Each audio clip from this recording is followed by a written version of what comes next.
evening. Today's scripture is a reading from the Gospel according to St. Luke, chapter 23, verses 26 and 44 through 46. As the soldiers led Jesus away, they seized Simon from Cyrene, who was on his way in from the country, and put the cross on him and made him carry it behind Jesus. It was now about noon, and darkness came over the whole land until 3 p.m, for the sun stopped shining, and the curtain of the temple was torn in two. Jesus called out with a loud voice, "Father, into your hands I commit my spirit." When he had said this, he breathed his last. It is believed that the Gospel of Luke was not written until at least 40 years after the death of Jesus. Just how did Luke come about his material, especially after so many of the eyewitnesses of these events were no longer living? Why did he write about people like Simon of Cyrene? Could there have been a significance to Simon's part in the crucifixion that we no longer understand today? Luke also wrote the book of Acts, where he mentions Rufus, who was a son of Simon. Could Simon's influence have been greater than we realize? It makes you wonder.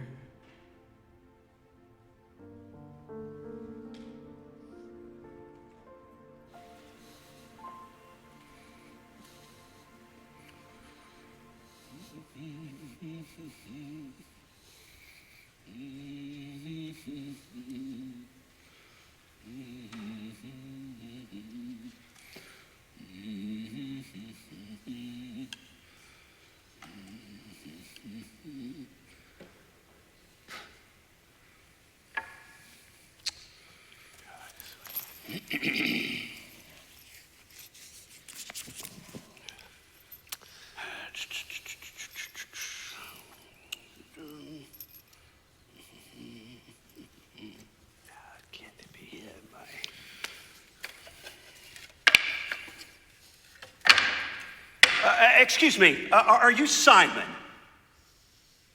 Who's asking? Oh, I'm sorry, I am Luke. I'm a physician. Well, Dr. Luke, I'm not sick. Oh, no, you look well for a man of your age. I'm just seeking a man named Simon. Simon of Cyrene? Yes. No, I'm not him.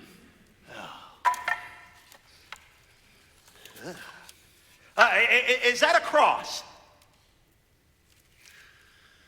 Why do I feel like you're from the IRS? The Internal Roman Service? I'm no Roman. I'm not with the IRS. I just typically do not see a cross on a table like this, with a symbol of death. I'm just curious to see. Okay. Luke? Yes. Why don't you have a seat? Oh, thank you. And why don't you tell me what brings you to Antioch? Whew, thank you. I have traveled quite far. I'm from Palestine, Judea, actually. I'm Jewish, and I follow a small group called Christians. We believe in Jesus of Nazareth.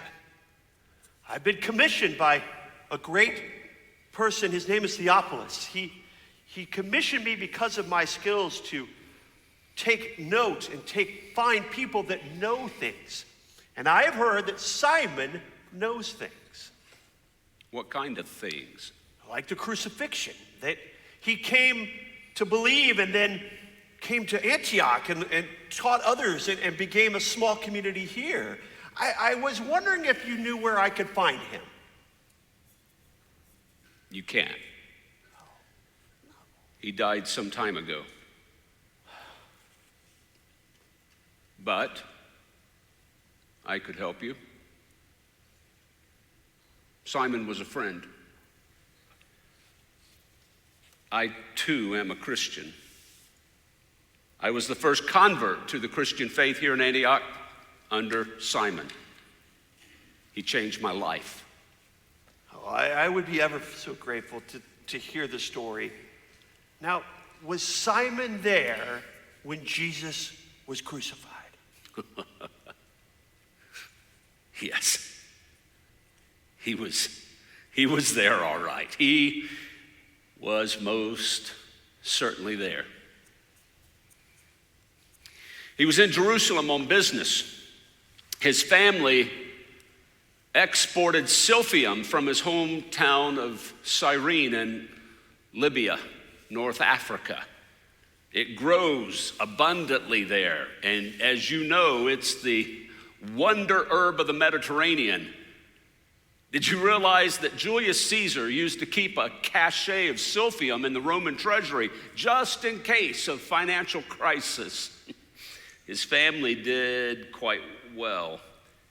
His father, on a trip to Jerusalem one time on business, met his mother. They married, and that is how Simon came to know about Judaism. So years later, when Simon was running the business, he would schedule trips to Jerusalem to be there for the high holy festivals. He loved the atmosphere, going to the temple. He understood the customs. And one year, he scheduled to be there during Passover. He was walking into the city through the sheep's gate, the gate where the lambs would be brought into the city to be sacrificed at the temple. And he couldn't get in because of a crucifixion procession that was taking place for Jesus of Nazareth. I never thought about it before. The gate through which the sacrificial lambs were brought, Jesus walked through to the cross. Well, he's standing by the roadside when the condemned men are passing him, and when Jesus gets beside him, he is carrying his cross and he falls down. He's been beaten so badly, he can't even walk anymore. Well, now there's a problem because they have to have the cross brought to the hill somehow. So the Romans use their rule of conscription. They can compel a person to carry a load up to 1 mile. So who do you think they picked? They're not going to pick a local resident. If a Jewish person touched a cross, he would be defiled. He could not participate in religious activities. You think they would do that at Passover? They'd have a riot on their hands. They're not going to pick one of their own soldiers. The purpose of the whole exercise was humiliation. Humiliate the condemned man. So who did they pick? They picked the blackface,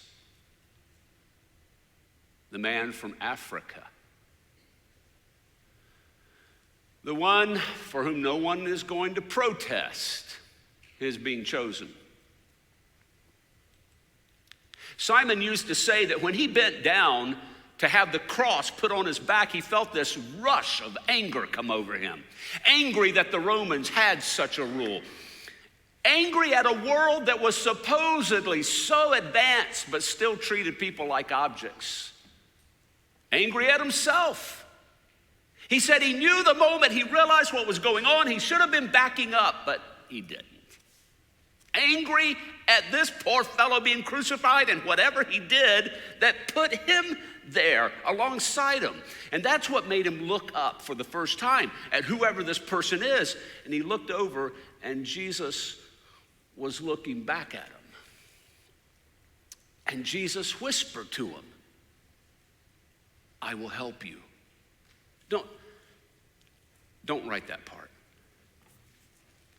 That was always special to Simon. He never talked openly about that part of the story.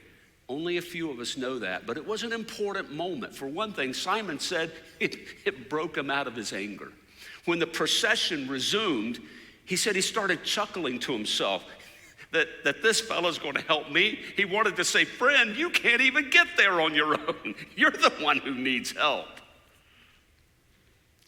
As they walked, he heard women who were following them just mourning and wailing loudly. And Jesus in front of him talks to them, but he doesn't turn around. He keeps looking straight ahead and just shouts out, "Daughters of Jerusalem, quit your wailing.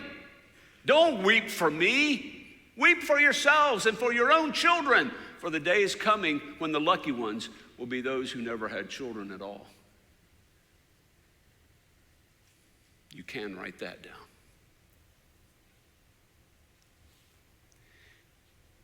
He used to say that at that moment he was getting quite perplexed about just who this person was and what was going on. When they got to the place of the crucifixion, the soldiers took the beam off of his back and excused him from his service. He stepped back into the crowd, but he thought he had never witnessed a crucifixion before. So he watched. He watched as they took the beam he carried and put it on the ground and laid Jesus on it and strapped his arms to it and then nailed nails into his hands and hoisted the beam up to the post, nailed his feet to the post. He just said it was more gruesome than anything he imagined. But what he said surprised him was all of the religious officials who were there. They were yelling at him. They were shouting, "Save yourself and come down from the cross if you're the anointed of God." And he wondered, what are they even doing here? It's the Passover. The soldiers joined in, he said. It was a game to them anyway. They yelled, "Yes, if you're the king of the Jews, save yourself." And they made a sign stating his crime and put it above his head. "This man is the king of the Jews," meant to humiliate further. He said Jesus hung there. He was in pain and agony. And he just looked at everybody yelling at him and then looked up to heaven and prayed, "Father, forgive them. They don't know what they're doing."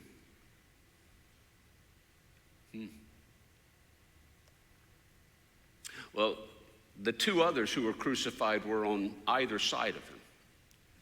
And one of the two joined in with the others who were rebuking him and shouting at him. But his friend on the other side yelled at his other friend and said, "What are you saying? Shut your mouth. We deserve what happened to us. This man hasn't deserved anything like this. He's innocent." And then he called him by name and he said, "Jesus, remember me when you come into your kingdom." And Jesus looked at him and said, "Today you'll be with me in paradise." Paradise. I learned somewhere along the way that paradise is a Persian word. It's a walled garden. And it has to do with a ritual in which the king would invite a guest into his private walled garden where few people had ever gone or seen. And it was the king's way of saying, "When I look at you, I see royalty." Today you'll be with me in paradise. But Simon said this is where everything started to get eerie. He said the sun began to be covered, not by clouds, by some object moving ever so gradually over the sun. And bit by bit, starting at about midday for several hours, everything grew darker and darker and darker until it was like evening. The crickets started chirping. And then at the moment that the object blotted out the sun, everything grew eerily quiet. People were nervous. You could feel it, but not a sound. And he said that's when he heard Jesus' last two statements. They were both prayers. My God, why have you forsaken me?" Simon knew that came from Scripture. But right after that, he said, "Father, into your hands I commit my spirit." Simon especially recognized that. His mother taught him that as a bedtime prayer when he was a boy. He would learn later on that every Jewish parent would teach that scripture to their children before they go to bed at night, every night as a ritual, so that when you go to sleep, you do so praying that you have given yourself to God's care. You are in God's hands. He will take care of you and watch over you as you sleep. Jesus added to the prayer by saying, Father. He prayed to God like a parent. And then he stopped breathing.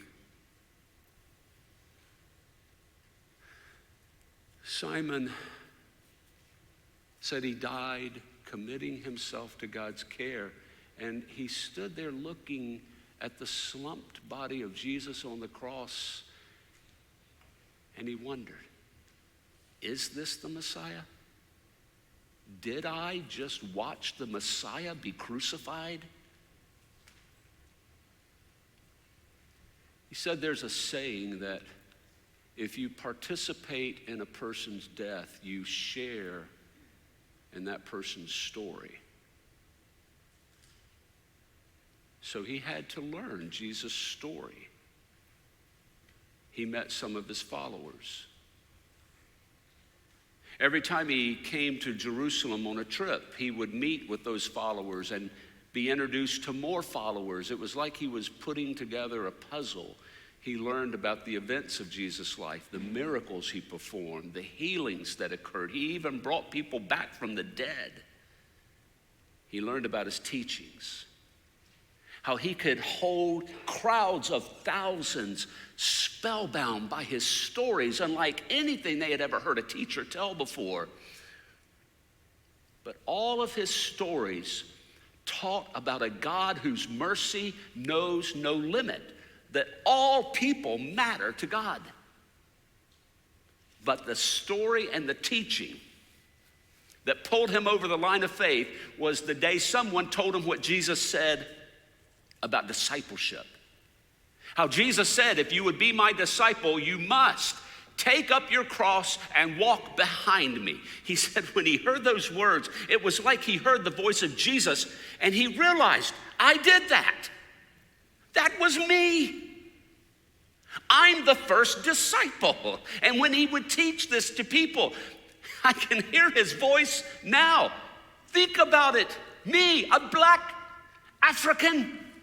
If I can do it, anyone can do it.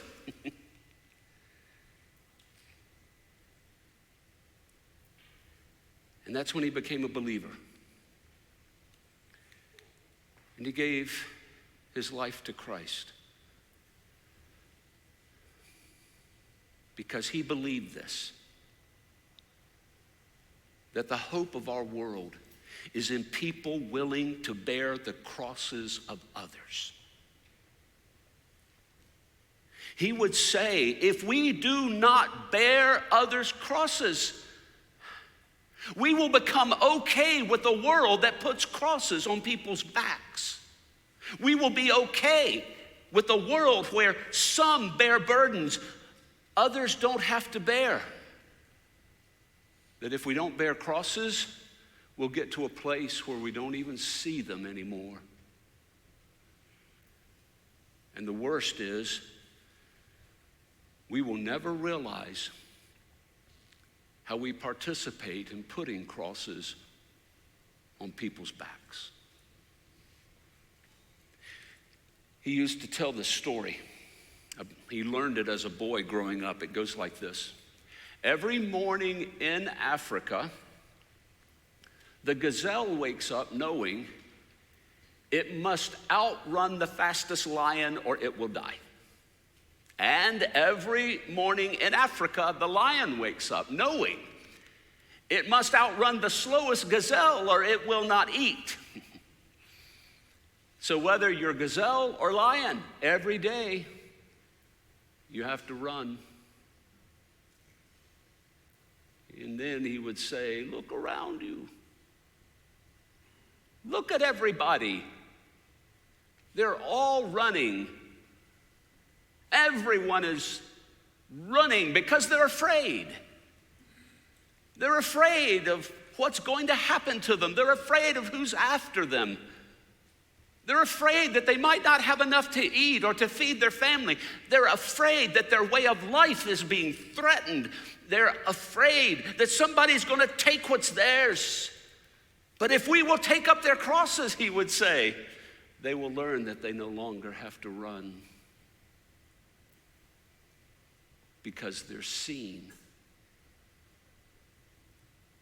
because someone cares.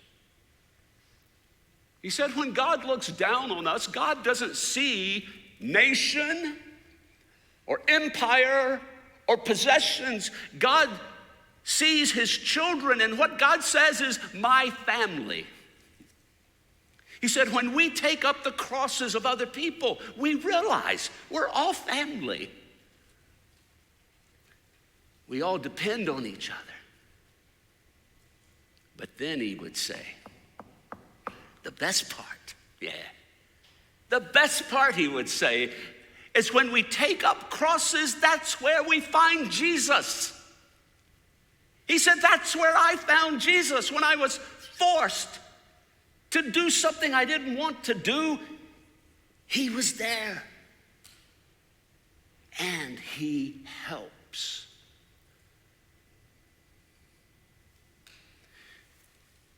He told about a dream he had one time. He dreamed he was walking behind Jesus carrying his cross. Only this time he got to a place where it was too heavy for him. And he said, Lord, I can't go on. The cross is too heavy. I cannot carry it. And the Lord turned around. And he said, come, lay it down here and pick up another.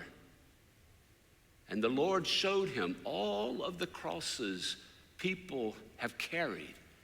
And he began to look around and he said they were all so huge. Bigger crosses, heavier crosses, some not even made of wood, some of stone, some of iron. And finally, he found this tiny little cross and he picked it up and he said, Lord, I can carry this one. And the Lord started laughing and said, my son, that's the one you laid down.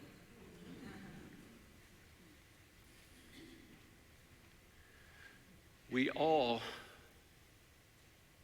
need help, he would say, carrying our crosses. And we all bear crosses we cannot carry. We all bear a cross we need help with because we've all contributed to the crosses of the world, to the pain of other people, pain to the very heart of God. And he said that's when he realized what happened at Golgotha. He thought for years and years that he carried Jesus' cross. But he realized Jesus bore his. He said, when I watched them take this heavy beam off of my back and put it on the ground and place him upon it and nail his hands to it, and I watched the blood trickle into the wood and him raised upon it, he said, now, years later, I realized what happened that day. He took my burden away and he redeemed me.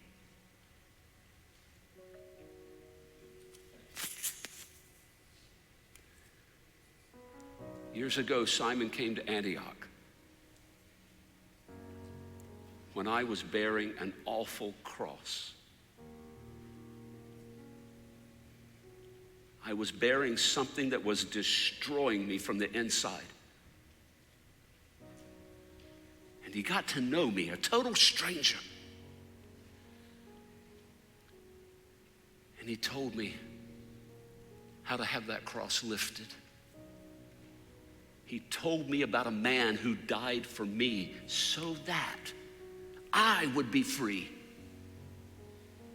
to bear other crosses for him. Luke, when you tell your story, you be sure to tell them that my friend Simon